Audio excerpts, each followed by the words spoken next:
bay digg catu nord c'est-à-dire tout le temps ñu ngi am ay produits yu fresh yoo xamante ni mu ngi génne ci meññeetaf gi si suuf si am nañu suuf si am nañu ndaw yi te ñu ngi ko soxla parce que dañu koy consommer tous les jours et loolu dina permettre ñu mën a non seulement am autosuffisance alimentaire mais également ñu exporter vers les autres pays loolu dinañu permettre ki nekk ci tool yi di bay mais am koom ba nga xamante ni kër gu rafet lay yor oto bu rafet lay dawal mais nekk ci jàmm te mbay mu moderne lay def loolu mais développement foofu lay commencer di avancer mais damay laaj ndax ñi fi nekkoon gis-gis bii Ousmane Sonko am ak fii mu bëgg a jëmale Sénégal nii ndax ñoom musul a traverser seen bopp. intéressé wu leen woon seen bopp rek leen. man de lenn laa fàttaliku bi ñu demee Paris yaa ngi koy fàttaliku. foog naa Amadou Ba moo ko jiite woon de. le club de Paris le club de Paris. doon yelwaan foofu xaalis. génn nag naan ay le Sénégal. le succès franc du club de Paris fekk leb la woon de. leb nga naan succès. waaw journaux yëpp bind ko. Amadou Ba kaas na xaw ma lan gain succès franc ñun lépp lañ doon bàkkoo tey ñu yóbbu ay projet gars yi gëm ko voilà le paradoxe de nos gens là. waaw bi mu tey ci mardi bi. waaw Ousmane Sonko rencontré na les responsables de la China Communication Construction Compagnie. mu nekk une multinationale chinoise boo xam ne dafa engagé wu ci investissement conception construction exploitation d'infrastructures. ñoom nag ci li ñu waxtaanee jëm na ci wàllu infrastructure de transport d'énergie et autres secteurs stratégiques pour le développement du Sénégal. ñu fàttali ne multinationale boobu bokk na ci ñi nga xam ne dañoo liggéey ci autoroute Ila Touba.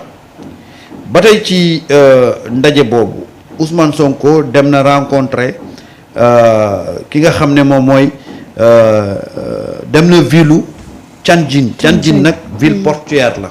ville portuaire la gannaaw ba mu jógee Anzou ca Tianjin la dem foofu nag mu ànd fa ak ki nga xam ne moom mooy ambassadeuru République Chine bu bi nekk Sénégal ñu daal di visiter li nga xam ne moom mooy port ndax port boobu bokk na ci port yi gën a ngand ci Chine ñu waxtaanee fa vraiment li nga xam ne moom moo jëm ci wàllu rek nan la ñuy def ba développer port mais surtout développer la formation technique et professionnelle. xam nga loolu c'est très important. parce que nit ñi boo leen jàngalee jox leen ay jumtukaay rek ñu dem moo gën ngay leb xaalis alors loolu moo marqué tey li nga xam ne moom mooy séjour am mais en même temps ki nga xam ne moom mooy premier ministre bu Chine daf ko offrir benn banquet.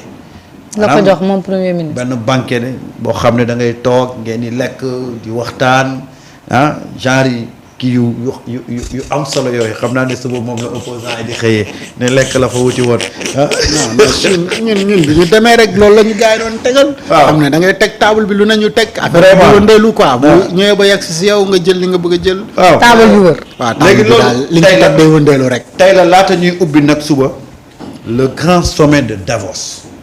muy un forum économique qui va regrouper pratiquement tous les acteurs clés de l'économie du commerce mondial foofu nag Ousmane Sonko di jël def discours mais en attendant tey tous les premiers ministres yi participer yëpp dañuy ànd ak premier ministre bu Chine ñu offrir leen li nga xam ne moom mooy banquet mais avant cela hier dem na mooy li topp doon wax sànq on a signé une convention boo xam ne c'est pour nekk benn usine d'assemblage boo xam ne day ñëw fi Sénégal mais la particularité de ça c'est que on aura des véhicules en gaz et en électricité mais loolu dafa am importance yow moment bi nga xam ne on parle de plus en plus de problèmes de pétrole de carburant de pollution tu te retrouves ñu indi lay auto gaz ak auto électrique yàlla xam na ne keroog damaa jël fii xeeti transport yooyu xaw ma yàgg wala xaw ma daal damay bañ a publicité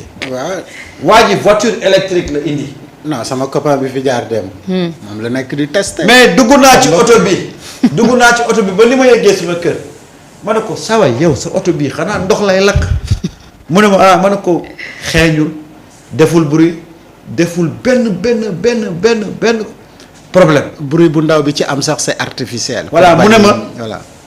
électrique la ma ne ko électrique mu ne ko mais électrique yow foo koy charger mu ne ma am na yenn station yoo xam ne foofu nga koy charger. ma ne ko mais charge bi nan lay demee mu ne ma da ngay ñëw bu la neexee nga jënd 5000 boo jëndee 5000 ça peut te faire 48 heures à 72 heures ça veut dire que am na nu ma expliqué loon de mais bref c'est tellement économique ma ne ko mais en termes de dëgëraay beeg affaire yooyu est-ce que amul problème quoi mu ne on est en train de l'expérimenter par rapport ak fii pour voir mais en tout cas man de je m'en sors entièrement ndax li may chargé 5000 lay chargé du courant mais ça me permet de je sais pas parcourir plus de 300 kilomètres par heure xam nga ma ne ko ah bon mu ne ma waaw 5000 bu ko jëndee 5000 ma ne ko mais li ngay dawal li ngay dugal ci xaalis mu ne ma non man je m'en sors dama ciy génn largement. oui. waaw imaginer oto yooyu. parce que li nga mën a parcourir ak 5000 essence. waaw wala gasoil mënoo ko def. mënoo ko def. donc yooyu la ñu signé des bus yoo xam ne ils seront en gaz. écologie. waaw boo xoolee du am benn pollution. mais ñun Dakar fii bokk na si dëkk yi nga xamante ni ñoo gën a bëri pollution.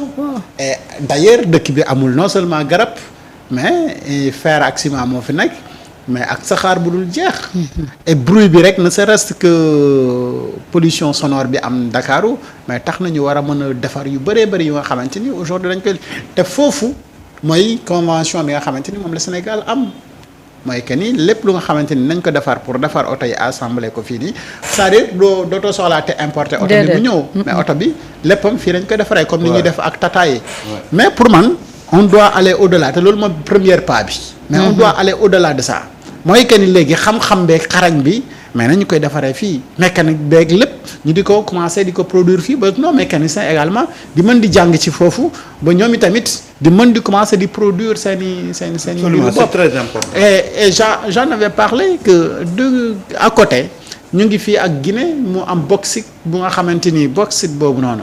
ça peut nous servir et en partenariat gagnant-gagnant ak li nga xamante ni moom la ñuy wëri foofu noonu bu ñu yegsee ben on avance sama doxalal.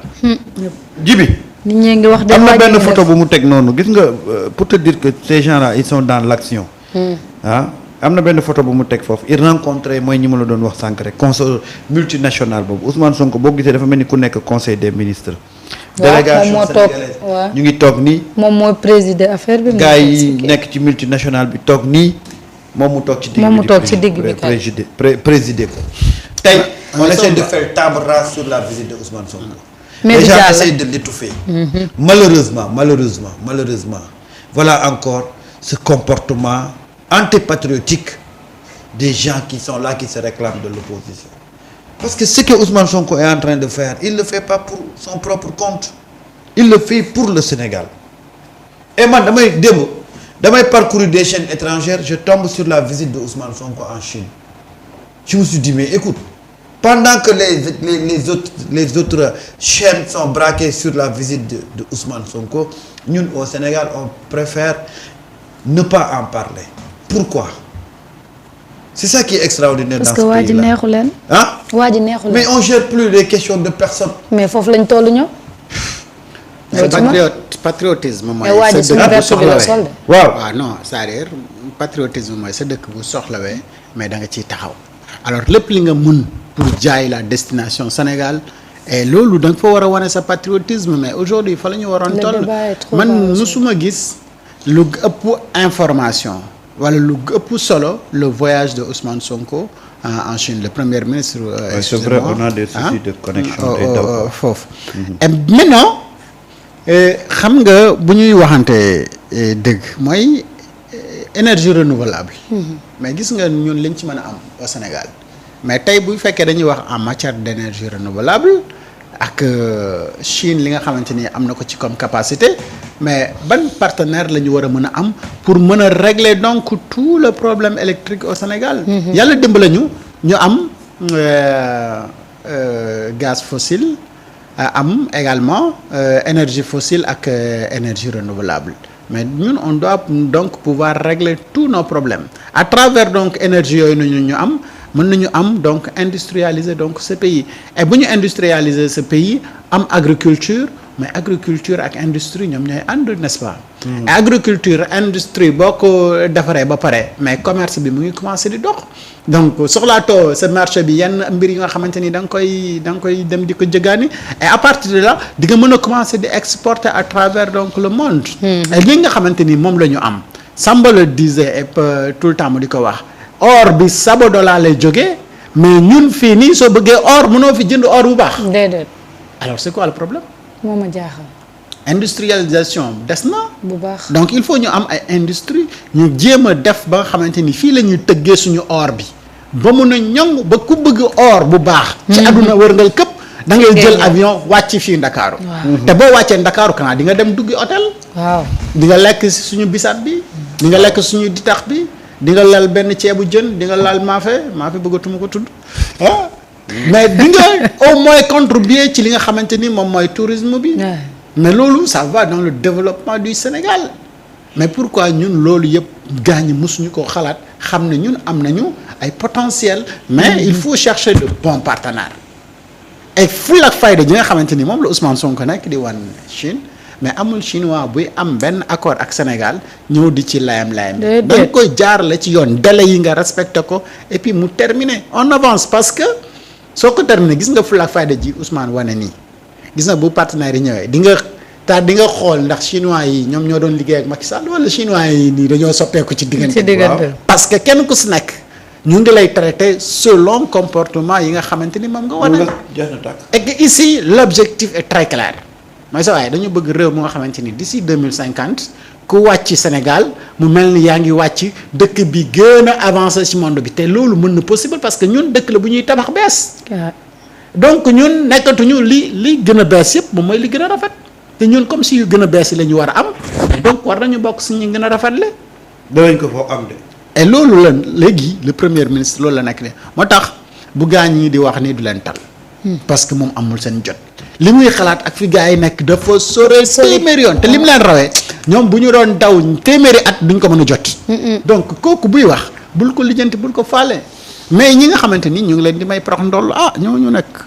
xam nga dafa nekk ci néeg dafa nekk ci tabax kër ñi nekk ci néegi mbott xam nga néegi mbott. néegi mbott waaw ñooñu yooyu xale yi di tabax ci boori géej gi. bu ñu demee plage ñooñu ci ay néegi mbott lañ nekk quoi ñoom dañu jàpp ne on est en train de s'amuser alors que le monde est en train de bouger. le Sénégal est en train de bouger.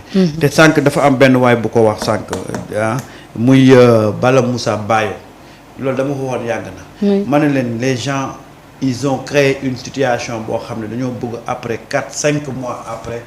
régime bi ñoom mu am